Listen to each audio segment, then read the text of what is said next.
ഹോസിയ പ്രവചനം 4-ാമത്തെ അധ്യായത്തിന്റെ 6-ാം തിരുവചനം. അജ്ഞത നിമിത്തം എൻ്റെ ജനം നശിക്കുന്നു.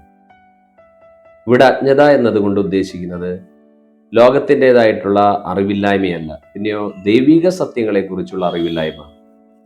അവിടെ ദൈവിക സത്യങ്ങൾ മനസ്സിലാക്കുന്നില്ല ദൈവജനം. അതിന് കാരണക്കാരായ പ്രവാചകനെയും പുരോഹിതന്മാരെയും ഹോസിയ പ്രവാചകൻ കുറ്റപ്പെടുത്തുന്നു. കാരണം അവരാണ് ദൈവത്തിൻ്റെ സന്ദേശങ്ങൾ മനുഷ്യർക്ക് കൈമാറേണ്ടത്. പഴയ നിയമത്തിലെ പ്രധാനപ്പെട്ട 3 വ്യക്തിത്വങ്ങളായിരുന്നു അവർ: പ്രവാചകൻ, അതുപോലെ തന്നെ പുരോഹിതൻ, പോലെ രാജാവ്. ഒരു ദൈവത്തിൻ്റെ സന്ദേശങ്ങൾ, ദൈവത്തിൻ്റെ ശുശ്രൂഷകൾ മനോഹരമായി ചെയ്ത് അജ്ഞതയിൽ നിന്ന് മനുഷ്യനെ കരകയറ്റണമായിരുന്നു. ഇന്നും വളരെ പ്രധാനപ്പെട്ട കാര്യമാണ് ആത്മീയ സന്ദേശങ്ങൾ ദൈവജനത്തിന് കൊടുക്കുക എന്നുള്ളത്.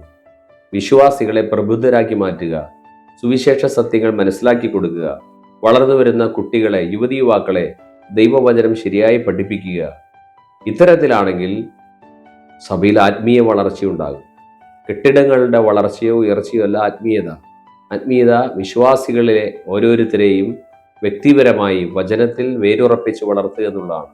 അതില്ലാത്തതിനാൽ ജനം നശിച്ചു പോകുന്നു എന്ന് ബൈബിൾ പഠിപ്പിക്കുന്നു. ഹോസിയ 4-ാമത്തെ അധ്യായത്തിന്റെ 6-ാം തിരുവചനം. അജ്ഞത നിമിത്തം എൻ്റെ ജനം നശിക്കുന്നു.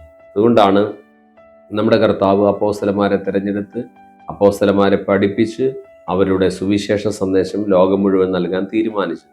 അതുകൊണ്ട് നമുക്ക് ആ ദൗത്യത്തിൽ പങ്കുകാരാകണം. സുവിശേഷ സത്യങ്ങൾ മനസ്സിലാക്കണം, ദൈവവചനം പഠിക്കണം.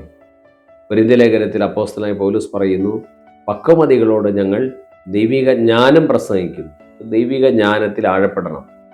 അതിനുവേണ്ടി വേദപുസ്തകം വായിക്കാനും ധ്യാനിക്കുവാനും നാം മുതിരണം. ദൈവം നമ്മെ അതിനായി സഹായിക്കട്ടെ. ആമേൻ.